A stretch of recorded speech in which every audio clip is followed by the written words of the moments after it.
ನಮಸ್ಕಾರ ವೀಕ್ಷಕರೇ, ಈ ಕ್ಷಣದ ನಮ್ಮವರ ಸುದ್ದಿಗೆ ಸ್ವಾಗತ ಸುಸ್ವಾಗತ.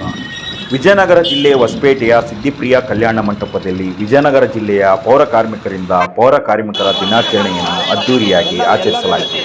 ಈ ಕಾರ್ಯಕ್ರಮದಲ್ಲಿ ವಿಜಯನಗರ ಜಿಲ್ಲೆಯ ಮತ್ತು ಹೊಸಪೇಟೆ ನಗರಸಭೆಯ ಪೌರ ಕಾರ್ಮಿಕರು ಹಾಗೂ ಅಧಿಕಾರಿಗಳೊಂದಿಗೆ ಮಾನ್ಯ ಜಿಲ್ಲಾಧಿಕಾರಿಗಳಾದ ಶ್ರೀ MS ದಿವಾಕರ್, ಮಾಜಿ ಸಚಿವರಾದ ಶ್ರೀ ಆಂಜನೇಯ, ಕರ್ನಾಟಕ ಆಂದಿ ಜಾಂಬವ ಅಭಿವೃದ್ಧಿ ನಿಗಮದ ಅಧ್ಯಕ್ಷರಾದ ಶ್ರೀ ಮಂಜುನಾಥ್, ಹೊಸಪೇಟೆ ನಗರಸಭೆಯ ಅಧ್ಯಕ್ಷರಾದ ಶ್ರೀ ರೂಪೇಶ್ ಕುಮಾರ್ ಹಾಗೂ ಉಪಾಧ್ಯಕ್ಷರಾದ ಶ್ರೀ ರಮೇಶ್ ಗುಪ್ತಾ, ನಗರಸಭೆಯ ಸ್ಥಾಯಿ ಸಮಿತಿಯ ಅಧ್ಯಕ್ಷರಾದ ಶ್ರೀ ಸಂತೋಷ್, ಯೋಜನಾ ನಿರ್ದೇಶಕರಾದ ಶ್ರೀ ಮನೋಹರ್, ಹೊಸಪೇಟೆ ನಗರಸಭೆಯ ಪೌರಾಯುಕ್ತರಾದ ಶ್ರೀ ಚಂದ್ರಪ್ಪ ಹಾಗೂ ನಗರಸಭೆಯ ಸದಸ್ಯರುಗಳು ಹಾಗೂ ಅಧಿಕಾರಿಗಳು, ಅದೇ ರೀತಿಯಾಗಿ ಹೊಸಪೇಟೆ ನಗರಾಭಿವೃದ್ಧಿ ಪ್ರಾಧಿಕಾರದ ಅಧ್ಯಕ್ಷರಾದ ಶ್ರೀ HNF ಇಮಾಮ್ ನಿಯಾಜಿಯವರು ಈ ಕಾರ್ಯಕ್ರಮದಲ್ಲಿ ಭಾಗವಹಿಸಿ ಅತ್ಯಂತ ಸಂತಸ ಸಂಭ್ರಮದಿಂದ ಅದ್ದೂರಿಯಾಗಿ ಪೌರ ಕಾರ್ಮಿಕರ ದಿನಾಚರಣೆಯನ್ನು ಆಚರಿಸಿದರು.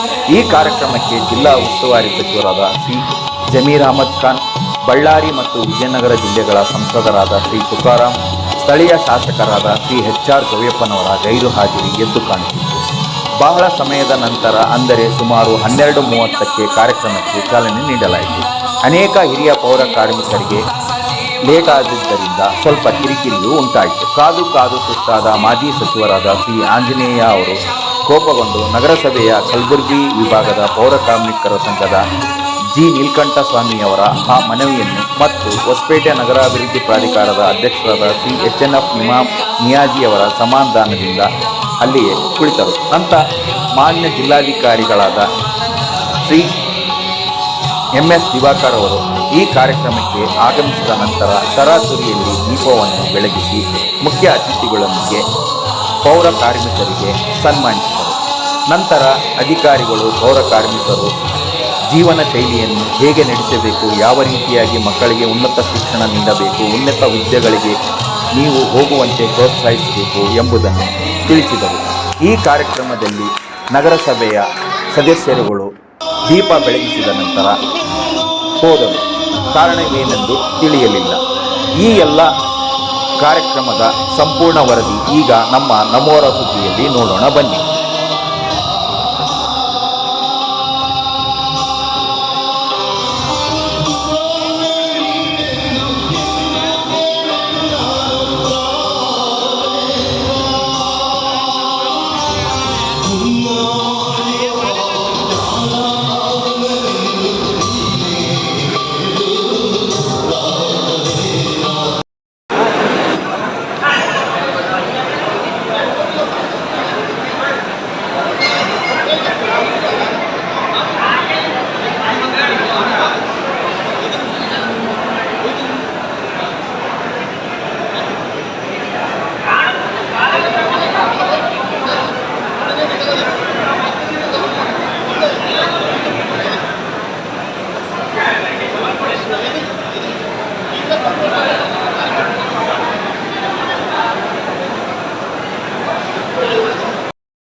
ಈ ಕಾರ್ಯಕ್ರಮದ ಉದ್ಘಾಟಕರಾಗಿ ಆಗಮಿಸಿದಂತಹ ಸನ್ಮಾನ್ಯ ಶ್ರೀ MS ದಿವಾಕರ್ ಸಾಹೇಬರು, ಮಾನ್ಯ ಜಿಲ್ಲಾಧಿಕಾರಿಗಳು ವಿಜಯನಗರ ಜಿಲ್ಲೆ, ಅವರಿಗೆ ವೇದಿಕೆಗೆ ತುಂಬುವುದರಿಂದ ಕೆಲವೇ ಕ್ಷಣಗಳಲ್ಲಿ ಮಾನ್ಯ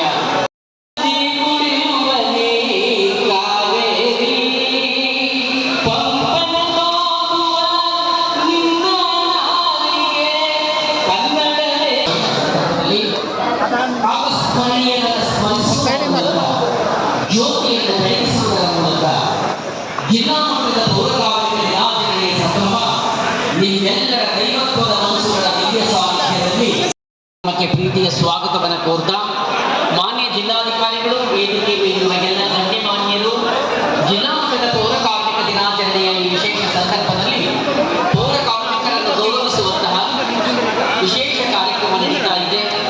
ಎಲ್ಲ ಪೌರ ಕಾರ್ಮಿಕರಿಗೆ ವೇದಿಕೆ ಪರವಾಗಿ ಗೌರವ ಸಮರ್ಪಣೆ. ಜಿಲ್ಲೆಯಿಂದ ಎಲ್ಲ ಕಾರ್ಮಿಕ ವರ್ಗ ಮತ್ತೆ ಎಲ್ಲ ಅಧಿಕಾರಿ ಸಿಬ್ಬಂದಿ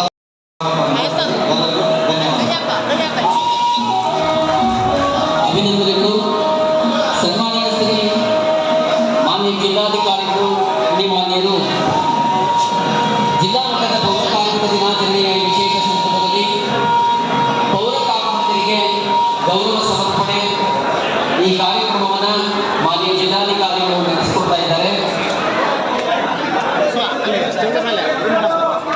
ಜೋರಾಗಿ ಚಪ್ಪಾಳೆ ತಗೊಳ್ಳೋದ್ರ ಮೂಲಕ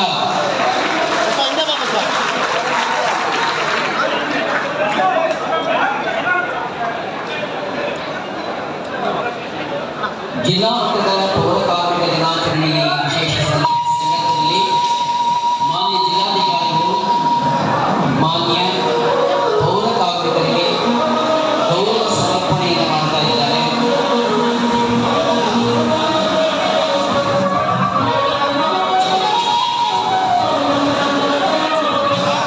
ಹಾಗೂ ವೇದಿಕೆ ಮೇಲಿರುವ ಎಲ್ಲ ಗಣ್ಯಮಾನ್ಯರು ಅವರಿಗೆ ಗೌರವ ಸಮರ್ಪಣೆಯನ್ನು ಮಾಡುವುದರ ಮೂಲಕ ಗೌರವ ಸಲ್ಲಿಸ್ತಾ ಇದ್ದಾರೆ.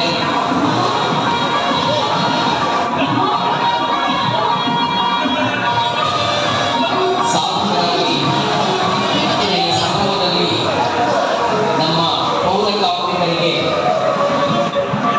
ಜಿಲ್ಲಾ ಪೌರ ಕಾರ್ಮಿಕರ ದಿನಾಚರಣೆಯ ವಿಶೇಷ ಸಂದರ್ಭದಲ್ಲಿ ಮಾನ್ಯ ಜಿಲ್ಲಾಧಿಕಾರಿಗಳು, ಜಿಲ್ಲಾಡಳಿತ ಹಾಗೂ ನಗರಸಭೆ ಹಾಗೂ ನಗರಾಭಿವೃದ್ಧಿ ಪ್ರಾಧಿಕಾರ ಈ ಎಲ್ಲ ಸಂಘಟನೆಗಳ ವಿಶೇಷತೆಯಿಂದ ಪೌರ ಕಾರ್ಮಿಕರಿಗೆ ಗೌರವ ಸಮರ್ಪಣಾ ಕಾರ್ಯಕ್ರಮ ಎಲ್ಲ ನನ್ನ ಅಭಿಮಾನಿಗಳು ಜೋರಾಗಿ ಅಭಿನಂದನೆಗಳನ್ನು ಸಲ್ಲಿಸೋಣ ಅಂತ ಹೇಳ್ತಾ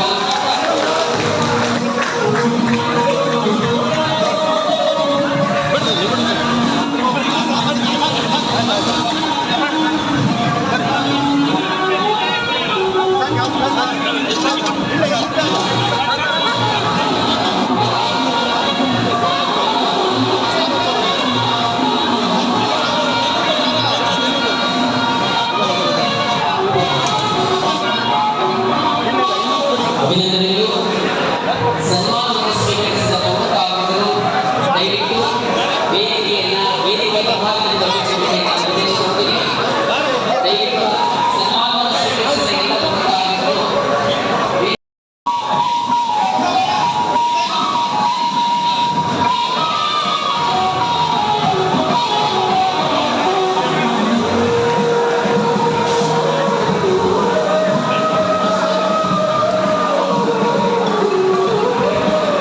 ಸನ್ಮಾನವನ್ನು ಸ್ವೀಕರಿಸಿದ ಪೌರ ಕಾರ್ಮಿಕರು ಕೆಳಗೆ ಬರಬೇಕೆಂಬುದನ್ನು ನಿರ್ದೇಶಿಸುತ್ತೀನಿ.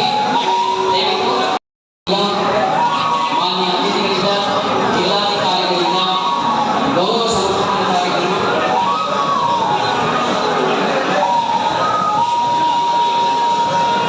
ಮಾನ್ಯ ಜಿಲ್ಲಾಧಿಕಾರಿಗಳು ವೇದಿಕೆ ಮೇಲಿರುವ ಎಲ್ಲ ಗಣ್ಯರು ಪೌರ ಕಾರ್ಮಿಕರನ್ನು ಗೌರವಿಸುವಂತಹ ಕೆಲಸವನ್ನು ಮಾಡಬೇಕು ಅಂತ ಹೇಳಿ ನಾನು ನಿರ್ದೇಶಿಸುತ್ತೀನಿ.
ಪರೀಕ್ಷೆನೇ ಇಲ್ಲ. ಬೇರೆಯವರಿಗೆಲ್ಲ ಪೂರ್ವಭಾವಿ ಪರೀಕ್ಷೆ ಇರುತ್ತೆ. ಇದು ಪರೀಕ್ಷೆ ಇರಲಿಲ್ಲ. ಪೌರಕಾರ್ಮಿಕರ ಮಗ ಅಂತ ಹೇಳಿ ಆ ಕಮಿಷನರ್ ಸರ್ಟಿಫಿಕೇಟ್ ಕೊಟ್ಟರೆ ಅವನ್ನ ಅಡ್ಮಿಷನ್ ಮಾಡಬೇಕು ಅಂತ ಹೇಳಿ ವ್ಯವಸ್ಥೆಯನ್ನು ಮಾಡಿದ್ದೇವೆ. ಹೀಗೆ ನೀವು ಸ್ವಚ್ಛತೆ ಮಾಡ್ತಕ್ಕಂಥ ಕೆಲಸ ಕಾರ್ಯಗಳನ್ನ ನೀವು ಪ್ರಾಣನ ಒತ್ತೆ ಕೆಲಸ ಮಾಡ್ತೀರಾ. ದೇಶ ವಿದೇಶದಲ್ಲೂ ಕೂಡ ಯಾವ ರೀತಿ ಪೌರಕಾರ್ಮಿಕ ಕೆಲಸ ಮಾಡ್ತಾರೆ ಅದು ನೋಡ್ಕೊಂಡು ಬಂದ್ರಿ ಅಂತೇಳಿ ಪೌರಕಾರ್ಮಿಕರನ್ನ ವಿದೇಶಕ್ಕೆ ಕಳಿಸಿದ್ರಲ್ಲ, ಸಿಂಗಾಪುರ ಮತ್ತಿತರ ದೇಶದಲ್ಲಿ ನೋಡ್ಕೊಂಡ್ಬರ್ರಿ ಅಂತೇಳಿ ನಾವು ಕಳಿಸಿದ್ವಿ. ಈಗೂ ಕೂಡ ಆ ಕಾನೂನು ಇದೆ. ಹೀಗೆ ಅನೇಕ ಮತ್ತೆ ಈ ಪೌರಕಾರ್ಮಿಕರಿಗಾಗಿ ದೇಶದ ಯಾವ ರಾಜ್ಯದಲ್ಲೂ ಕೂಡ ಇಲ್ಲ. ಸಫಾಯಿ ಕರ್ಮಚಾರಿ ಡೆವಲಪ್ಮೆಂಟ್ ಕಾರ್ಪೊರೇಷನ್ ಮಾಡಿಸಿದ್ದೇವೆ. ಆಮೇಲೆ ಗುತ್ತಿಗೆ ಪದ್ಧತಿಯನ್ನ ಆಸಕ್ತಿ ಕಳಕಳಿಯನ್ನ ಹೊಂದಿರತಕ್ಕಂಥ ಜನನಾಯಕ ಬಡವರ ಬಂದು ಇನ್ನೊಂದು ಒಂದನ್ನ ನೇತ ಶ್ರೀಮಾನ್ ಸಿದ್ದರಾಮಯ್ಯ ಅವರಂತ ಒಬ್ಬ ಮುಖ್ಯಮಂತ್ರಿ ಈ ರಾಜ್ಯದಲ್ಲಿ ಇದ್ದುದರಿಂದ ನಿಮ್ಗೆ ಇಷ್ಟೆಲ್ಲ ಸೌಲಭ್ಯ ಕೊಡ್ತೀವಿ. ಒಳ್ಳೆಯ ಇಷ್ಟೆಲ್ಲ ಸೌಲಭ್ಯವನ್ನು ನಾವು ಹೋರಾಟ ಮಾಡಿ ಕಲಿಸ್ಕೊಡ್ಬೇಕಾಗಿತ್ತು. ನಾರಾಯಣ, ನಾನು ಮತ್ತು GS ಮಂಜುನಾಥ್ ಉಳಿದಂಥವರೆಲ್ಲರೂ ಕೂಡ ಇವತ್ತು ನಿಮಗೆ ಸೌಲಭ್ಯಗಳು ಅರ್ಥ ಬರ್ತಾ ಇದೆ. ನಿಮ್ಮ ಮಕ್ಕಳನ್ನ ವಿದ್ಯಾವಂತನಾಗಿ ಮಾಡಿ, ಕುಡಿಯೋದನ್ನು ಬಿಡ್ರಿ. ಕುಡಿತ ಅನ್ನೋದು ಹೇಳಿದ್ದಲ್ಲ, ನಿಮಗೆ ಅಂಟಿಕೊಂಡಿರ್ತಕ್ಕಂಥ ದೊಡ್ಡ ಶಾಪ.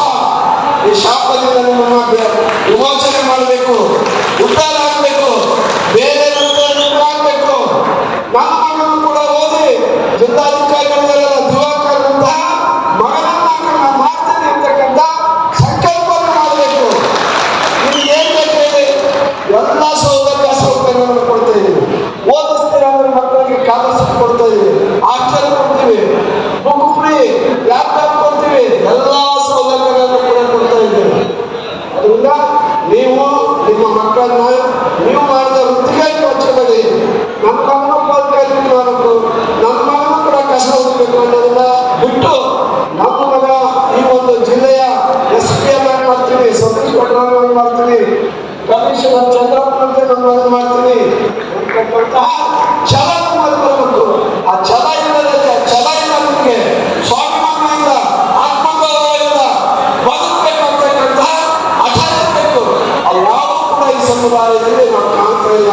ಕಳೆದ 40-50 ದಶಕಗಳಿಂದ ಇವರು ಪರವಾಗಿ ಹೋರಾಟ ಮಾಡ್ಕೊಂಡ್ಬಂದಿರೋದ್ರಿಂದ ನಾನು ಬಂದು ಈ ಮಾತನ್ನು ಹೇಳ್ತಾ ಇದ್ದೀನಿ. ಎಲ್ಲ ಸವಲತ್ತಿದೆ. ಒಬ್ಬ ಜಿಲ್ಲಾಧಿಕಾರಿಗಳ ಕಚೇರಿಯಲ್ಲಿ ಕಸ ಹೊಡೆದು ಜವಾನ ಮಗ ಇವತ್ತು ಎಲ್ಲರೂ ಇಂಜಿನಿಯರಿಂಗ್ ಡಾಕ್ಟರ್ಗಳು. ಅವ್ರ ಮಗ ಇವ್ರ ಮಕ್ಕಳು ನೋಡಿ, ಯಾವ ಡಾಕ್ಟರ್ ಇಂಜಿನಿಯರ್ ಇಲ್ಲ, ಯಾವುದೂ ಇಲ್ಲ. ಅದರಿಂದ ಇನ್ನು ಮೇಲೆ ಅದನ್ನು ಕೂಡ ನೀವು ಎಚ್ಚರಿಕೊಂಡು ವಿದ್ಯಾವಂತರಾಗಲಿ. ಅದ್ರ ಜೊತೆಗೆ ಇನ್ನೊಂದು ದೊಡ್ಡ ಅಪಾಯ ಈ ಸಮುದಾಯಕ್ಕೆ ಹೋಗ್ಬಿಟ್ಟಿದೆ.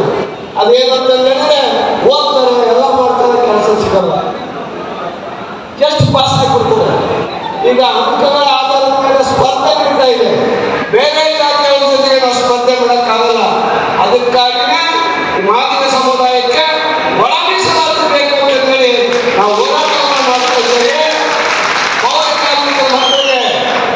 ಪೌರಕಾರ್ಮಿಕರ ಮಕ್ಕಳಿಗೆ ನೌಕರಿ ಸಿಗಬೇಕು, ಪೌರಕಾರ್ಮಿಕರ ಮಕ್ಕಳ ಅಪ್ಲೈ ಮಾಡಿದ್ರೆ ಇಂಜಿನಿಯರಿಂಗ್ ಸೀಟ್ ಸಿಗಬೇಕು, ಪೌರಕಾರ್ಮಿಕರ ಮಕ್ಕಳು ಅಪ್ಲೈ ಮಾಡಿದ್ರೆ ಮೆಡಿಕಲ್ ಸೀಟ್ ಸಿಗಬೇಕು.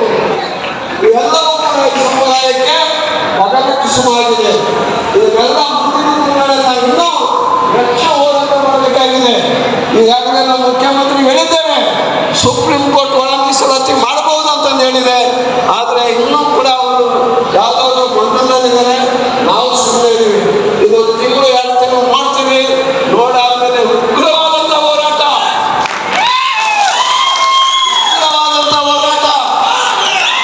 ಮಾಡಿ ಒಳ ಮೀಸಲಾತಿಗೆ ಪಡೆಯಲಿಕ್ಕೆ ನೀವೆಲ್ಲರೂ ಕೂಡ ತಯಾರಾಗಿರಬೇಕು ಅಂತ ಹೇಳಿ ಸಂದರ್ಭದಲ್ಲಿ ನಾನು ವಿನಂತಿಯನ್ನು ಮಾಡ್ತಾ ಈ ಕಾರ್ಯಕ್ರಮಕ್ಕೆ ಚಂದ್ರಪ್ಪನವರು ಮತ್ತು ಪ್ರಭಾಕರ್ ಜಿಲ್ಲಾಧಿಕಾರಿಗಳು ಬಹಳ ಆತ್ಮೀಯತೆಯಿಂದ ನಮ್ಮನ್ನು ಬರಮಾಡಿಕೊಂಡು ಇವತ್ತು ಮಾತನಾಡುವಂಥ, ನೋಡುವಂಥ ಅವಕಾಶವನ್ನು ಕಲ್ಪಿಸಿಕೊಂಡಿದ್ದಾರೆ. ನಾನು ಜಿಲ್ಲಾಡಳಿತಕ್ಕೆ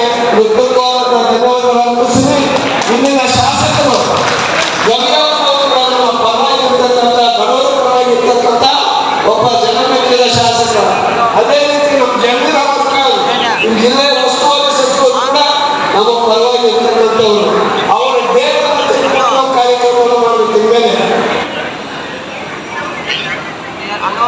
ಅದನ್ನ ನಮ್ಮ ಮುಂದೆ ನಮ್ಮ ಜಿಲ್ಲಾ ಉಸ್ತುವಾರಿ ಸಚಿವರು ಕೂಡ ಕರೆದು ಅವ್ರನ್ನ ಕೇಳಿ ಮಾಡಿ ಕಾರ್ಯಕ್ರಮವನ್ನು ಮಾಡಿ ಇಲ್ಲಿನ ನಗರಸಭೆ ಅಧ್ಯಕ್ಷರು, ಉಪಾಧ್ಯಕ್ಷರು, ಕೌನ್ಸಿಲರ್ಗಳು ಎಲ್ಲರೂ ಕೂಡ ಈ ಕಾರ್ಯಕ್ರಮಕ್ಕೆ ಸಹಕರಿಸಿ ಪೌರ ಕಾರ್ಮಿಕರನ್ನ ಹೃದಯ ತುಂಬಿ ಸನ್ಮಾನ ಮಾಡಿದ್ದೇವೆ. ಅದು ಕೂಡ ಜಿಲ್ಲಾಧಿಕಾರಿಗಳು ಪ್ರತಿಯೊಬ್ಬರೂ ಕೂಡ ಆದಾಯಕ್ಕೆ ಗೌರವಿಸಿದ್ದಾರೆ. ಜಿಲ್ಲಾಧಿಕಾರಿಗಳು ಹೋಗ್ತಾನೆ ಅವರು ಕೂಡ ನಮ್ಮವರೇ, ಜಿಲ್ಲಾಧಿಕಾರಿಗಳು ನಮ್ಮ ಜಿಲ್ಲೆಯವರು. ಅದು ಕೂಡ ಸರಳವಾದ ಜಗತ್ತು ಶಿವಮೂರ್ತಿ ಶಿವಾಚಾರ್ಯ ಮಠ, ಸಿದ್ದಯ್ಯ ಮಠದ ಮಠಕ್ಕೆ ಸೇರಿರ್ತಕ್ಕಂಥವ್ರು. ಆ ಮಠ ನಮ್ಮವರೇ ಗೊತ್ತಾ ನಿಮಗೆ? ವಿಶ್ವವನ್ನು ಬಳಸಿದ್ರು ಯಾರಿದ್ದಾರೆ ಅವರು ಕೂಡ ನಮ್ಮವರೇ. ಇವತ್ತು ಆ ಸಮುದಾಯದಿಂದ ಬಂದಿರತಕ್ಕಂಥ ಜಿಲ್ಲಾಧಿಕಾರಿಗಳು ನಮ್ಮರ ಬಗ್ಗೆ ವಿಶೇಷವಾದಂತಹ ಕಾಳಜಿ ಇಟ್ಟುಕೊಂಡು ನಿರಂತರ ಸೇವೆಯನ್ನು ಮಾಡ್ತಿದ್ದಾರೆ. ಇನ್ನೊಂದು ಎಲ್ಲರಿಗೂ ಕೂಡ ಮನೆ ಜಾಗ ಎಲ್ಲ ಅಕ್ಕಲು ಒಳ್ಳೆ ಬಡಾವಣೆ ನಿರ್ಮಾಣ ಮಾಡಿ ಇವ್ರಿಗೆ ಮನೆ ಇದೆಲ್ಲ ಕೊಡಬೇಕು ಅಂತ ಹೇಳಿ ಜಿಲ್ಲಾಧಿಕಾರಿಗಳು ಕೂಡ ವಿನಂತಿಯನ್ನು ಮಾಡಿಕೊಂಡು ಈ ಕಾರ್ಯಕ್ರಮವನ್ನು ಯಶಸ್ವಿಗೊಳಿಸಿದಂತ ಎಲ್ಲ ನಗರಸಭಾ ಸದಸ್ಯರಿಗೂ, ಇಡೀ ಕ್ಷೇತ್ರದ ಎಲ್ಲ ಪುರಸಭಾ ಮುಖ್ಯಾಧಿಕಾರಿಗಳಿಗೂ ಎಲ್ಲರಿಗೂ ನಾನು ಹೃತ್ಪೂರ್ವಕವಾದಂತಹ ಧನ್ಯವಾದಗಳನ್ನ ಕೃತಜ್ಞತೆಗಳನ್ನು ಸಮರ್ಪಿಸಿ ನನ್ನ ಮಾತು ಮುಗಿಸ್ತೇನೆ. ಜೈ ಪೌರ ಕಾರ್ಮಿಕ ಮಾಡಿದ್ದಾರೆ. ನಾನು ಈ ಕಾರ್ಮಿಕರ ಮಗ, ನನಗೆ ಇದರ ಬಗ್ಗೆ ಆಳವಾದ ಅಧ್ಯಯನ ಇರೋದ್ರಿಂದ ಅಷ್ಟೊಂದು ನಾನು ಒಕ್ಕಣಕ್ಕೆ ರೆಡಿ ಇಲ್ಲ. ಸರ್ಕಾರ ಮಾಡಿರ್ತಕ್ಕಂಥ ಕೆಲಸಗಳೆಲ್ಲ ಅನೇಕ ತೊಡರುಗಳು, ತಪ್ಪುಗಳು, ಸಮಸ್ಯೆಗಳು ಇನ್ನೂ ಕೂಡ ನಮ್ಮ ಇಲಾಖೆಯಲ್ಲಿ ಇದ್ದಾವೆ. 27ನೇ ತಾರೀಕು ಬೀದರ್ನಲ್ಲಿ ಪೌರ ಕಾರ್ಮಿಕರ ದಿನಾಚರಣೆಯನ್ನ ಮಾನ್ಯ ಪೌರಾಣಿಕ ಸಚಿವರ ಜೊತೆಗೆ ಉದ್ಘಾಟನೆ ಮಾಡಿದಾಗ ಮಾನ್ಯ ಪೌರಾಡಳಿತ ನಿರ್ದೇಶಕರು ಕೂಡ ಇತ್ತು. ಪೌರ ಕಾರ್ಮಿಕರ ಸಮಸ್ಯೆ ನಾನು ಮಾತ್ರ ಮಾತಾಡದೆ. ಯಾಕೆ ಅಂತಂದ್ರೆ ಪೌರ ಕಾರ್ಮಿಕರ ದಿನಾಚರಣೆ ಆದ್ದರಿಂದ ನಗರಸಭೆಗಳಲ್ಲಿ ಜನಸಂಖ್ಯೆ ಆಧಾರದ ಮೇಲಿರ್ತಕ್ಕಂಥ ವೇಕೆನ್ಸಿಗಳಲ್ಲಿ ಅರ್ಧ ಭಾಗ ಮಾತ್ರ ನೇರ ನೇಮಕಾತಿ, ಅರ್ಧ ಭಾಗ ಪ್ರೈವೇಟೈಸೇಷನ್ ಅಂತ ಕಾಣತಕ್ಕಂಥ ಅವಶ್ಯಕತೆ ಇತ್ತು. ನಿನ್ನೆ ಪೌರ ಕಾರ್ಮಿಕರ ದಿನಾಚರಣೆ ಮಾನ್ಯ ಪೌರಾಡಳಿತ ನಿರ್ದೇಶಕರು ಮತ್ತೆ ಸಚಿವರು ನನಗೊಂದು ಆದೇಶ ಕೊಟ್ಟರು. ನಗರಸಭೆಗಳಲ್ಲಿ 100ಕ್ಕೆ 100 ಭಾಗವೂ ಕೂಡ ಅಪಾಯಿಂಟ್ಮೆಂಟ್ ಮಾಡ್ಕೊಳ್ಬಹುದು ಅಂತ ಹೇಳಿ ಎಫ್ಡಿ ಅನುಮತಿ ಕೊಟ್ಟಿದೆ. ಅದು ನಗರಾಭಿವೃದ್ಧಿ ಕೂಡ ಆದೇಶ ಕೊಟ್ಟಿದೆ. ನಿಮಗೆ ಬಂದಿದೆಯೋ ಇಲ್ಲ. ಅದರಲ್ಲಿ ಒಂದು ಸಮಸ್ಯೆ ಇದೆ. ನಮ್ಮ ಸಹೋದರ ಆಂಜನೇಯರಿಗೆ ಇವೆಲ್ಲ ಸೂಕ್ಷ್ಮತೆ ಅರ್ಥ ಆಗಲ್ಲ.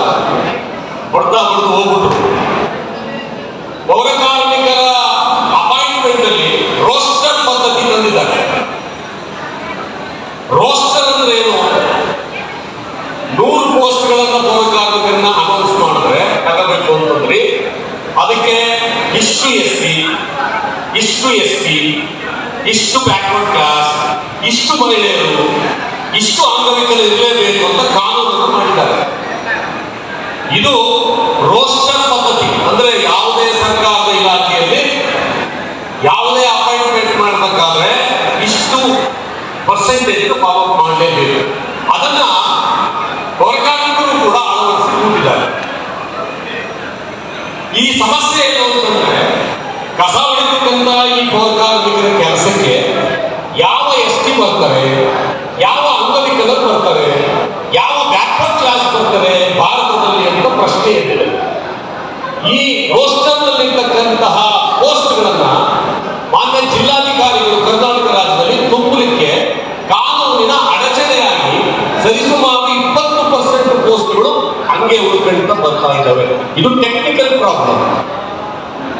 ಇದನ್ನು ಮಾನ್ಯ ನಿರ್ದೇಶಕರಿಗೆ ತಿಳಿಸಿದಾಗ ಮಾನ್ಯ ನಿರ್ದೇಶಕರು ಕೂಡ ಇದು ಒಪ್ಪಿಕೊಂಡು ಮಾನ್ಯ ಸಚಿವರು ಕೂಡ ಒಪ್ಪಿಕೊಂಡಿದ್ದಾರೆ. ಆದ್ರೆ ಅವರಿಬ್ಬರೇ ಒಪ್ಪಿದ ತಕ್ಷಣ ಕಾನೂನು ಆಗೋದಿಲ್ಲ. ಇದು DPR ಒಪ್ಪಬೇಕಾಗ್ತದೆ, ಇದು ಫೈನಾನ್ಸ್ ಕಮಿಷನ್ ಒಪ್ಪಬೇಕಾಗ್ತದೆ, ಅಲ್ಲಿಂದ ಕ್ಯಾಬಿನೆಟ್ ಹೋಗಿ ಇದು ತಿದ್ದುಪಡಿ ಮಾಡಬೇಕಾಗ್ತದೆ. ಇದು ದೊಡ್ಡ ಸಮಸ್ಯೆ ಇದೆ. ಅದರ ಜೊತೆಗೆ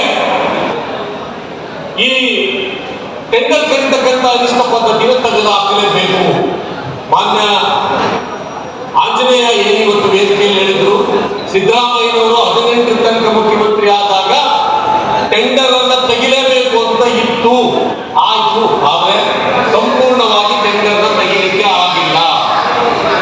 ಇನ್ನೂ ಕೂಡ 50% ಖಾಲಿ ಹುದ್ದೆಗಳಿಗೆ ಟೆಂಡರ್ ಮುಖಾಂತರವಾಗಿಯೇ ಕೆಲಸ ಮಾಡ್ತಾ ಇದ್ದಾರೆ. ಇದು ದೊಡ್ಡ ಹೊಡೆತ ಬೀಳ್ತಾ ಇದೆ ಈ ವರ್ಗಕ್ಕೆ.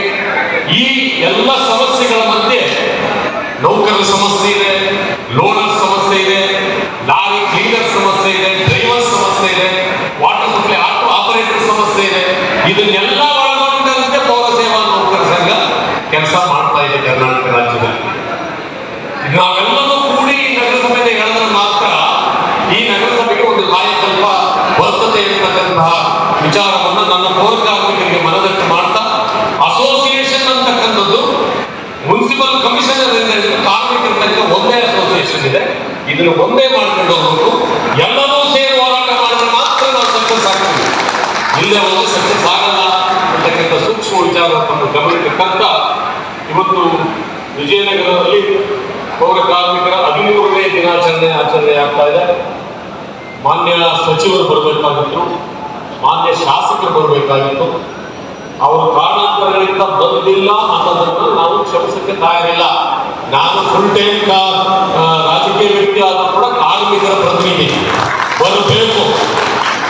ಬರಕಾಗಲ್ಲ ಅಂದ್ರೆ ಅದಕ್ಕೆ ಸಂಬಂಧವಾದಂತಹ ಪ್ರತಿಕಾರವನ್ನು ನಾವು ತೀರಿಸಬೇಕಾಗ್ತದೆ ಅಂತಕ್ಕಂಥ ಸೂಕ್ಷ್ಮ ವಿಚಾರವನ್ನ ಎಲ್ಲ ಶಾಸಕರಿಗೂ ನಾನು ವೇದಿಕೆ ಮುಖಾಂತರ ಕೊಡ್ತಾ, ಪೌರ ಕಾರ್ಮಿಕರು ಕಡೆಗಣಿಸಬೇಡ್ರಿ, ದಯಮಾಡಿ ಕಡೆಗಣಿಸಬೇಡ್ರಿ, ಇಷ್ಟು ನಾನು ಹೇಳ್ತಾ ಅವರೆಲ್ಲರ ಪ್ರತಿನಿಧಿಯಾಗಿ ನಮ್ಮ ಜಿಲ್ಲಾಧಿಕಾರಿ ನಮ್ಮ ಜಿಲ್ಲೆಯವರು ಬಂದು ಇಲ್ಲಿ ನಮ್ಮ ಮಠದ ಪ್ರತಿನಿಧಿ, ನಮ್ಮ ಸಿರಿಗೆರೆ ಮಠದ ಪ್ರತಿನಿಧಿ ಇಲ್ಲಿಗೆ ಬಂದು ನಮ್ಮ ಕಾರ್ಮಿಕರ ಜೊತೆಗೆ ಚರ್ಚೆ ಮಾಡಿ ನಗರಸಭಾ ಅಧ್ಯಕ್ಷರು ಬಂದಿದ್ದಾರೆ, ಉಪಾಧ್ಯಕ್ಷರು ಬಂದಿದ್ದಾರೆ.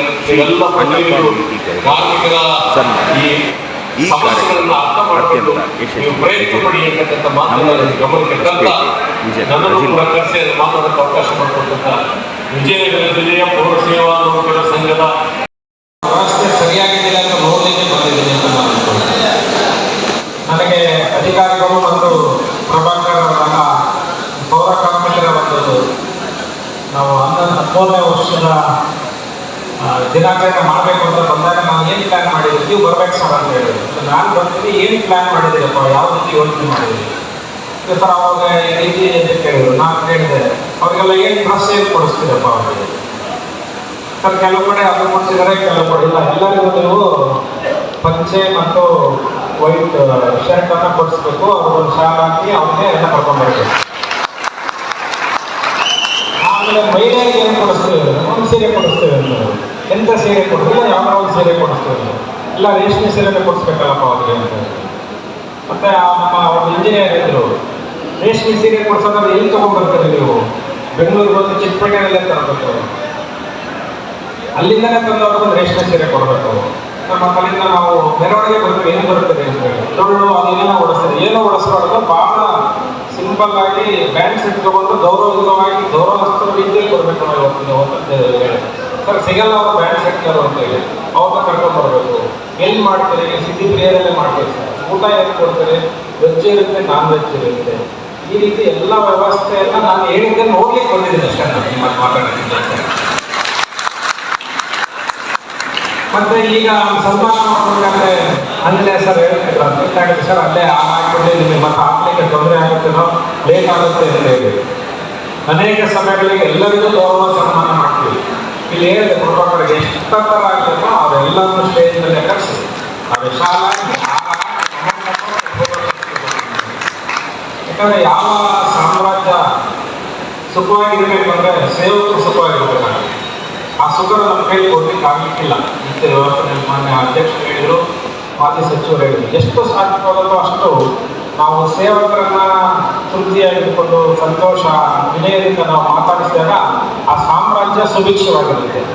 ಹಾಗಾಗಿ ನಾವು ಸಾಮ್ರಾಜ್ಯದಲ್ಲಿ ಇರಬೇಕಾದ್ರೆ, ಸುಭಿಕ್ಷವಾಗಿರ್ಬೇಕಂದ್ರೆ ಇಲ್ಲಿರ್ತಕ್ಕಂಥ ಎಲ್ಲ ಗಲೀಜನ್ನು, ಎಲ್ಲ ಪ್ರತಿಯೊಂದು ಮನೆಗಳ ಕೊಳೆಯನ್ನು ನೀವು ಪ್ರತಿದಿನ ತೆಗೆದು ನಮ್ಮನ್ನೆಲ್ಲ ನೆಮ್ಮದಿಯಾಗಿ ಇರಲಿಕ್ಕೆ ನೀವೆಲ್ಲ ಕಾರಣಕರ್ತರಾಗಿರ್ತೀರ. ಹಾಗಾಗಿ ಇವತ್ತು ನಾನು ನಿಮ್ಮನ್ನ ಸಮಯ ಕಡಿಮೆ ಇದ್ರೂ ಕೂಡ ಗೌರವಿಸಿ ಸನ್ಮಾನಿಸೋದು ನನ್ನ ಕರ್ತವ್ಯ ಮತ್ತು ನನಗೆ ತುಂಬ ಪ್ರೀತಿಯಿಂದ ನಾನು ಭಾಗವಹಿಸ್ತೀನಿ. ಸೇವೆ ಮಾಡಲಿಕ್ಕೆ ಏನು ಭಾಳ ಸಾಹುಕಾರಿಕೆ ಬೇಕಾಗಿಲ್ಲ. ಹೀಗೆ ಒಮ್ಮೆ ಬಳ್ಳಾರಿ ಮತ್ತು ಹೊಸಪೇಟೆಯಲ್ಲಿ ಒಬ್ಬ ಓಡಾಡ್ತಕ್ಕಂಥ ವ್ಯಕ್ತಿ ಹೊಸಪೇಟೆಯಿಂದ ಬಸ್ ಹತ್ತಾರೆ. ಬಸ್ ಹತ್ತಿ ಸೀಟ್ ಮೇಲೆ ಕೂರ್ತಾನೆ. ಮುಂದೆ ಪಾಪನಹಳ್ಳಿ ಬರುತ್ತೆ, ಅಲ್ಲಿ ಯಾರೋ ಬರ್ತಾರೆ ಬಸ್ ಹತ್ತಲಿಕ್ಕೆ ಒಳಗಡೆ, ಅವರಿಗೆ ಸೀಟ್ ಬಿಟ್ಕೊಡ್ತಾನೆ. ಮತ್ತೆ ನಿಂತ್ಕೊಳ್ತಾನೆ, ಮತ್ತೆ ಅಲ್ಲಿಯಾಗೆಲ್ಲ ನಿಂತ್ಕೊಳ್ತಾನೆ. ಅದೇ ಬರುತ್ತೆ, ಅಲ್ಲಿ ಯಾರೋ ಬಸ್ ಹತ್ತಾರೆ, ಅವರಿಗೆ ಮತ್ತೆ ಸೀಟ್ ಬಿಟ್ಟಿರ್ತಾನೆ. ಮತ್ತೆ ಟೋಲ್ಗಳ ಹೋಗ್ತದಂಗೆ ಮತ್ತೆ ಸೀಟ್ ಸಿಗುತ್ತೆ, ಕೂತ್ಕೊಳ್ತಾನೆ. ಟೋಲ್ಗಳಲ್ಲಿ ಮತ್ತೆ ಬೇರೆ ಆಗ್ತಾರೆ, ಅವ್ರಿಗೆ ಸೀಟ್ ಬಿಟ್ಕೊಡ್ತಾನೆ ಬಂದ ತಕ್ಷಣ. ಈಗ ಗುರುತಿನಲ್ಲೂ ಅಷ್ಟೇ, ಹಂಗೆ ಬಳ್ಳಾರಿ ಹೋಗಂತ ನಿಂತ್ಕೊಳ್ತಾನೆ, ಬಂದರಿಗೆಲ್ಲ ಸೀಟ್ ಬಿಟ್ಕೊಟ್ಟು. ಅವಾಗ ಒಬ್ಬರು ಹಿಂದೆ ವಾಚ್ ಮಾಡ್ತಾ ಇರ್ತಾರೆ, ಯಾಕೆ ಬಂದರಿಗೆಲ್ಲ ಸೀಟ್ ಬಿಟ್ಕೊಡ್ತಾ ಇದ್ದಾನೆ, ದೂರ ಬಿಟ್ಟು ಒಬ್ಬರಿಗೆಲ್ಲ ಬಿಟ್ಕೊಡೋ ಸಹಜ, ಬಂದರಿಗೆಲ್ಲ ಸೀಟ್ ಬಿಟ್ಕೊಡ್ತಾರೆ ಯಾಕೆ ಅಂತ ಕೇಳಿದ್ರೆ ಅವ್ರಿಗೆ ಇರ್ತಾರೆ. ಏನಪ್ಪ ನೀನು ರಾಜಕೀಯವರು ಪಾಪಿನಾಯಕನಹಳ್ಳಿ ತೋರಣದಲ್ಲೂ ಕುಡಿದ್ರೆ ಎಲ್ಲ ಬಂದಾಗ ಸೀಟ್ ಬಿಟ್ಕೊಟ್ಟಲ್ಲ, ನೀನು ಯಾಕೆ ಕೂರ್ಲಿಲ್ಲ ಅಂತ. ಅವಾಗ ಅವ್ರು ಹೇಳ್ತಾನೆ, ಸ್ವಾಮಿ ನಾನು ಓದಿಲ್ಲ, ದಡ್ಡ, ನಾನು ಕೂಲಿ ಕಾರ್ಮಿಕ, ಕೆಲಸ ಇಲ್ಲ ನನಗೆ, ಶ್ರೀಮಂತ ಅಲ್ಲ, ನಾನು ಏನಾದರೂ ಸೇವೆ ಮಾಡಬೇಕು, ಸಹಕಾರ ಮಾಡಬೇಕು, ಉಪಕಾರ ಮಾಡಬೇಕು ಅಂದ್ರೆ ನನಗೆ ಏನೂ ಇಲ್ಲ ನನ್ನ ಹತ್ರ. ಅದಕ್ಕೆ ಅಟ್ಲೀಸ್ಟ್ ಇಷ್ಟಾದರೂ ಮಾಡಿರುವಂಥ ಉಪಕಾರ ಆಗುತ್ತಲ್ಲ ಅಂತ ಮುಂದೆ ಅವರು ನಂಬೇ ಇರ್ತಾರೆ. ನನ್ನಂತ ಒಬ್ಬ ಕೂಲಿ ಕಾರ್ಮಿಕನಿಗೆ, ನನ್ನಂತ ಒಬ್ಬ ಬಡವನಿಗೆ, ನನ್ನಂತ ಒಬ್ಬ ಅವಿದ್ಯಾವಂತನಿಗೆ ಯಾರಾದ್ರೂ ಥ್ಯಾಂಕ್ಸ್ ಅಂತ ಹೇಳ್ತಾರ ಸರ್? ಬಿಟ್ಟ ಪ್ರತಿದಿನ ಈ ಕಡೆಯಿಂದ 4 ಜನ ಥ್ಯಾಂಕ್ಸ್ ಹೇಳ್ತಾರೆ, ಆ ಕಡೆಯಿಂದ ಬರ್ಬೇಕಾದ್ರೆ 4 ಜನ ಥ್ಯಾಂಕ್ಸ್ ಹೇಳ್ತಾರೆ. ಧನ್ಯವಾದಗಳು ಹೇಳೋದೇ ಕಷ್ಟ ಇವತ್ತು. ಅಂಥದ್ರಲ್ಲಿ ನಾನು ಏನೂ ಇಲ್ಲ, ಒಬ್ಬ ಕೂಲಿ ಕಾರ್ಮಿಕ, ನನಗೆ ಅವರು ಧನ್ಯವಾದಗಳು ಅಂತ ಹೇಳ್ತಾರಲ್ಲ, ಅದು ನನಗೆ ಪ್ರಶಸ್ತಿ ಬಂದಷ್ಟು ಸಂತೋಷ ಆಗುತ್ತೆ. ಪ್ರತಿದಿನ ಮಾಡ್ತಾ ಇರ್ತೀನಿ. ಹಾಗೆ ಸೇವೆ ಮಾಡಲಿಕ್ಕೆ ಅಧಿಕಾರ ಬೇಕಾಗಿಲ್ಲ, ನಂತರ ರಾಜಕೀಯನೂ ಬೇಕಾಗಿಲ್ಲ. ನೀವೇನು ಮಾಡ್ತಾ ಇದ್ದೀರಲ್ಲ ಸೇವೆ, ಬೆಳಗ್ಗೆ ಎದ್ದು ನಮಗೆಲ್ಲ ಇವತ್ತು ನಮ್ಮ ಅಲ್ಲಿ ಕಸ ಹೊಡೆದ್ರೆ ನಮ್ಗೆ ಒಂಥರ ಡಿಸ್ಕಂಫರ್ಟ್ ಅಂತ ಒಂದಿನಕ್ಕೆ. ಇವತ್ತು ಒಂದಿನಕ್ಕೆ ಕಸ ಬಿದ್ದಿದೆ ಏನೋ ನಮ್ಮ ಮನಸ್ಸಿಟ್ಟಿದೆ, ಹೊರಗೆ ಕೂತಿರೋರಿಗೆ, AC ರೂಮಲ್ಲಿ ಕೂತಿರೋರಿಗೆ ಓಡಾಡೋರಿಗೆ.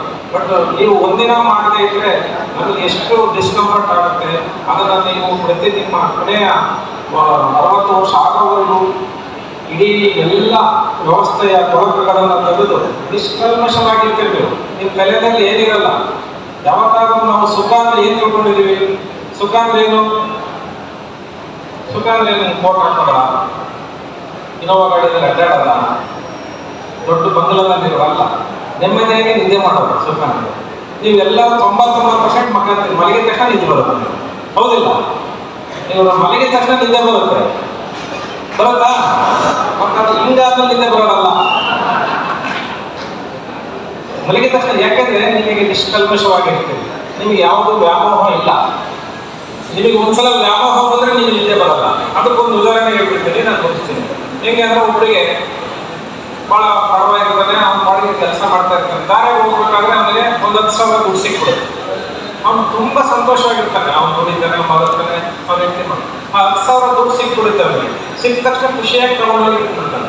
ಮನೆಗೆ ಇಟ್ಕೊಂಡು ರಾತ್ರಿ ಎಲ್ಲೋ ಹೊರಗಡೆ ಇರ್ತಾರೆ, ಹಳೆ ಮನೆಯಲ್ಲಿ ರಾತ್ರಿ ಎಲ್ಲ ಚಿಂತೆ ಅಂತ, ಕಳ್ಳರಲ್ಲಿ ಬಂದ್ಬಿಡ್ತಾರೋ ಕಳ್ಳರಲ್ಲಿ ಬಂದ್ಬಿಡ್ತಾರೆ. ನಿದ್ದೆ ಹೋಗ್ಬಿಡ್ತಾವನಿಗೆ, ಬರೀ 10,000 ಕಡೆ ಗಮನ. ರಾತ್ರಿ ಕನಸಲ್ಲಿ ಇಲ್ಲ ಬಿದ್ದು ಅಷ್ಟೊತ್ತಿಗೆ ಒಬ್ಬ ಕಳ್ಳ ಬರ್ತಾನೆ. ಅವ್ನು ಹೋಗ್ತಾ ಇರ್ತಾನೆ, ಬಡವ್ರ ಮನೆ ಪಾಪ, ಇವ್ರ ಮನೆಯಲ್ಲಿ ದುಡ್ಡಿರಲ್ಲ ಅಂತ ಕಟ್ಟೆ ಮೇಲೆ ಬೀಳ್ತಾರೆ ಹೊರಗಡೆ, ಸುಧಾರಿಸ್ಕೊಂಡು ಮುಂದೆ ಹೋಗೋಣ ಅಂತ. ಇವನು ರಾತ್ರಿ 10,000 ಇರುತ್ತಲ್ಲ, ಕಣ್ಣು ಮುಚ್ತಾನೆ, ಒಂಥರ ಮನೆ ಹಿಂಗೆ ನಿದ್ದೆ ಹೋಗಿ ಒಂದು ಕನಸು ಬಿಡುತ್ತೆ. ಕನಸಲ್ಲಿ ಕಳ್ಳ ಬಂದು 10,000 ದುಡ್ಡು ತಗೊಂಡೋಗಿ ದಾರಿ ಬರುತ್ತೆ. ಎಚ್ಚರವಾಗಿ ಡೋರ್ ತಗೊಂಡು ಓಡ್ಬಿಡ್ತಾನೆ, ಕಳ್ಳ ಹೋದ 10,000 ತಗೊಂಡು ಹೋದ ಅಂತ. ಇವ್ನು ಕಳ್ಳ ಕೂತಿರ್ತಾನಲ್ಲ, ಈಗ ಇವ್ನು ಬಡವ ಅಂತೀನಿ, ಕಳ್ಳನ ಬೆಳೆಸ್ಕೊಂಡು ಹೋಗ್ತಾನೆ, ಹೋಗಿ ನೋಡ್ತಾನೆ 10,000 ದುಡ್ಡು ಸಿಗುತ್ತೆ, ಇವ್ನು ತಗೊಂಡು ಕಡೆ ನಿಮಗೆ ಏನಿದೆ ಇದರಲ್ಲೇ ಕಂಫರ್ಟ್ ಇದೀರಿ, ನೀವು ಭಾಳ ಸುಖವಾಗಿದ್ದೀರಿ, ಯಾವುದು ಹೋಲಿಕೆ ಮಾಡಬೇಡಿ. ಕುವೆಂಪು ಅವರು ಹೇಳಿದ್ದಾರೆ, ಎಲ್ಲರೂ ಪ್ರಮುಖರೇ, ಈ ನಿಸರ್ಗದಲ್ಲಿರ್ತಕ್ಕಂಥ ಎಲ್ಲರೂ ಪ್ರಮುಖರೇ, ಯಾರು ಅಪ್ರಮುಖರಲ್ಲ. ಎಲ್ಲರಿಗೂ ಅವ್ರದೇ ಆದಂತಹ ಗೌರವ, ಸ್ವಾಭಿಮಾನ ಇದೆ. ನಾವು ನಿಮಗೆ, ನಾವು ಮತ್ತು ಎಲ್ಲಿರ್ತಕ್ಕಂಥ ಎಲ್ಲ ವೇದಿಕೆ ಮೇಲಿರ್ತಕ್ಕಂಥವರು ಆ ಸ್ವಾಭಿಮಾನ ನಿಮಗೆ ಯಾವುದಕ್ಕೂ ಧಕ್ಕೆ ಬರದ ರೀತಿಯಾಗಿ ಗೌರವ ಕೊಟ್ಟು ನಿಮ್ಮಿಂದ ನಾವು ಕೆಲಸವನ್ನು ತಗೊಳ್ತಾ ಇದ್ದೀವಿ. ಆ ರೀತಿ ನಿಮ್ಮ ಗೌರವಕ್ಕೆ ಏನಾದರೂ ಧಕ್ಕೆ ಬಂದರೆ ನಾನು ನಿಮ್ಮ ಇವತ್ತು ನಾನು ಹೇಳಿಕೆ ಏನೇ ಅನಿಸುತ್ತೆ. ನಮ್ಮೆಲ್ಲ ಆರೋಗ್ಯದ ವಿಚಾರವಾಗಿ ಈಗಾಗಲೇ ನಾನೆಲ್ಲ ನಮ್ಮ ಅಧಿಕಾರಿಗಳಿಗೆ ಕೊಟ್ಟು ಅವರನ್ನು ಕಂಟಿನ್ಯೂಸ್ ಆಗಿ ಪ್ರತಿ 6 ತಿಂಗಳಿಗೊಮ್ಮೆ ನಮ್ಮ ಆರೋಗ್ಯವನ್ನು ತಪಾಸಣೆ ಮಾಡಿಸ್ತಾ ಇದ್ದೀವಿ. ನಾನು ಒಂದು ಅನಾಲಿಸಿಸ್ ನೋಡಿದೆ, ಎಲ್ಲೋ ಕೆಲವೇ ಜನಗಳಿಗೆ ಮಾತ್ರ ಶುಗರ್ ಮತ್ತು ಬಿ ಕೆಲವು ಜನಗಳಿಗೆ, ಅಂದರೆ ನೀವು ಅಷ್ಟು ಆರೋಗ್ಯವಾಗಿದ್ದೀರಿ, ಅದನ್ನು ನಾವು ಬಿಟ್ಕೋಬಾರ್ದು, ಇಮಿಡಿಯೇಟು ಟ್ರೀಟ್ಮೆಂಟ್ ಮಾಡಿಸ್ಬೇಕು. ಅದಕ್ಕೆ ನಾನು ಎಲ್ಲ ಅಧಿಕಾರಿಗಳಿಗೆ ಹೇಳಿದ್ದೀನಿ, ಆ ರೀತಿ ಸಣ್ಣ ಪುಟ್ಟ ನಿಮ್ಮ ಆರೋಗ್ಯ ಸಮಸ್ಯೆ ಬಂದರೆ ತಕ್ಷಣವೇ ಆಸ್ಪತ್ರೆಗಳಿಗೆ ಟ್ರೀಟ್ಮೆಂಟ್ ಮಾಡಿಸ್ಬೇಕು. ಏನಾದರೂ ಹೃದಯ ಅಥವಾ ಬೇರೆ ಸಮಸ್ಯೆಗಳು ಬಂದರೆ ನಾನು ಅವ್ರನ್ನ ಬೆಂಗಳೂರು ಜೊತೆ ಮಾತಾಡಿ ಬೆಂಗಳೂರಿಗೆ ಅವ್ರನ್ನ ಕಳಿಸಿ ದೊಡ್ಡ ಆಸ್ಪತ್ರೆಗಳಲ್ಲಿ ಕೂಡ ಉಚಿತವಾಗಿ ನಮ್ಮ ವ್ಯವಸ್ಥೆ ಮುಖಾಂತರ ಮಾಡಲಿಕ್ಕೆ ಈಗಾಗಲೇ ಅಧಿಕಾರಿಗಳಿಗೆ ನಾನು ಸೂಚನೆ ಕೊಟ್ಟಿದ್ದೀನಿ. ಹಾಗೆ ನಮ್ಮ ಮಕ್ಕಳಿಗೆ ಏನು ರಿಸರ್ವೇಷನ್ಸ್ ಇದೆ, ಕೆಲವು ಪ್ರತಿಷ್ಠಿತ ಶಾಲೆಗಳಲ್ಲಿ, ಹಾಸ್ಟೆಲ್ಗಳಲ್ಲಿ ಪ್ರತಿಯೊಂದನ್ನು ಕೂಡ ನಮಗೆ ಸರ್ಕಾರದ ವ್ಯವಸ್ಥೆಯಲ್ಲಿ ಮಾಡಿಕೊಡ್ತೇವೆ. ಅದೇ ರೀತಿ ನಿವೇಶನಗಳು, ಮನೆಗಳು ನಿಯಮಾನುಸಾರ ಎಷ್ಟು ನಿಮಗೆ ಅವಕಾಶ ಇದೆ ಅವೆಲ್ಲ ಅವಕಾಶನ ನಮ್ಮ ಅಧಿಕಾರಿಗಳ ಜೊತೆ ಚರ್ಚೆ ಮಾಡಿದ್ದೀನಿ. ಇದುವರೆಗೂ ಹೇಳಿದ ನನಗೆ ತಾವು ಯಾರು ಬಂದು ಇನ್ಫ್ಲುಯೆನ್ಸ್ ಮಾಡಿಸ್ಬಾರ್ದು, ನನ್ನ ಮಗನಿಗೆ ಪೌರಕಾರ್ಮಿಕ ಕೆಲಸ ಕೊಡಿ, ಅದಾಗಬಾರ್ದು. ನನ್ನ ಮಗನಿಗೆ ಬಿ ಸಿಕ್ಕಿದೆ, ನನ್ನ ಮಗ MBBS ಮಾಡ್ತಾನೆ, ನನ್ನ ಮಗ ಇನ್ನೊಂದು ಕೆಲಸ ಮಾಡ್ತಾನೆ ಅಂತ ಹೇಳಿ KS ಮಾಡ್ತಾನೆ, IAS ಮಾಡ್ತಾನೆ ಅಂತ ಬಂದು ಹೇಳಿದ್ರೆ ಅನೇಕರು ನಾನು 100 ಜನ ತಗೊಳ್ತಾರೆ ಅಂತ ತಕ್ಷಣ ಸರ್ ನನ್ನ ಮಗ ತಗೊಂಬಿಡಿ ಅದು ಮಾಡಬಾರ್ದು.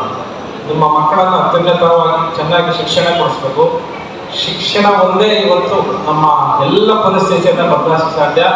ಆ ಶಿಕ್ಷಣದಿಂದಲೇ ನಾನು ಇವತ್ತು ಈ ಜಾಗದಲ್ಲಿ ನಿಂತಿರೋದು. ಹಾಗಾಗಿ ನೀವು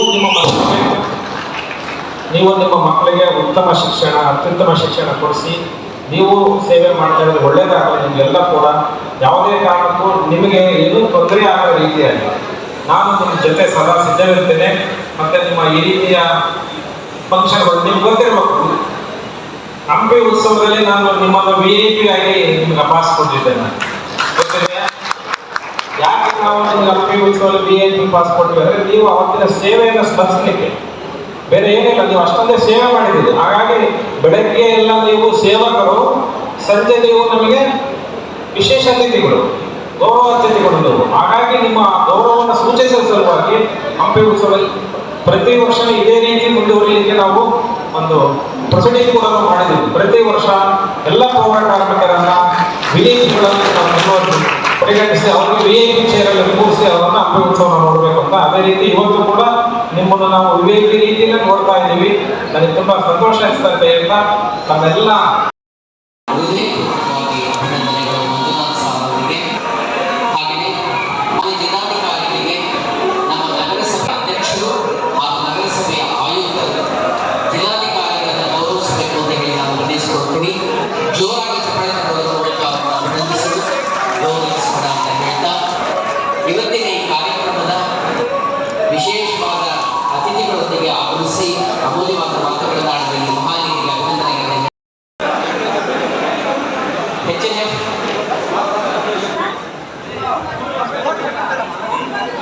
ದಯವಿಟ್ಟು ಬರಬೇಕು. ಪೌರಾಯುಕ್ತರಿಗೆ ನಮ್ಮ ವೇದಿಕೆ ಪ್ರಮಾಣಕ್ಕೆ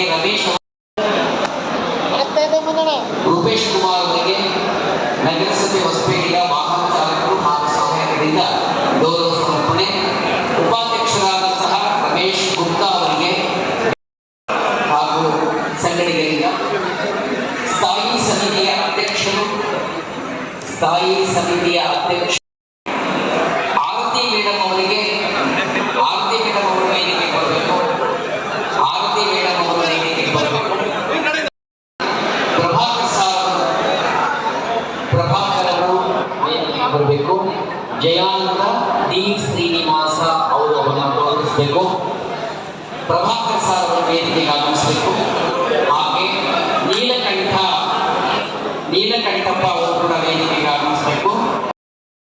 ಅವರೆಲ್ಲರಿಗೂ ಕೂಡ ಹೃದಯಪೂರ್ವಕವಾಗಿ ಅಭಿನಂದನೆಗಳನ್ನು ಹೇಳ್ತಾ, ಇವತ್ತಿನ ಈ ಕಾರ್ಯಕ್ರಮದಲ್ಲಿ ನಮ್ಮ ವೇದಿಕೆಗೆ ಆಗಮಿಸಿದಂತಹ ನಗರ ಕೋಶ ಅಧಿಕಾರಿಗಳಾದ ಮನೋಹರ್ ಸರ್ ಅವರು, ಉಪಾಧ್ಯಕ್ಷರು ಕೂಡ ಅಧ್ಯಕ್ಷರಾದಂತಹ ಇಮಾಮ್ ನಿಯಾಜ್ ಸರ್ ಅವರು, ಹಾಗೂ ನಮ್ಮ ವಿಜಯನಗರ ಜಿಲ್ಲೆ ಇತರ ನಗರಸಭೆ, ಪಟ್ಟಣ ಪಂಚಾಯತಿ, ಪುರಸಭೆ ಅಧ್ಯಕ್ಷರು, ಉಪಾಧ್ಯಕ್ಷರು ಖುಷಿಯಿಂದ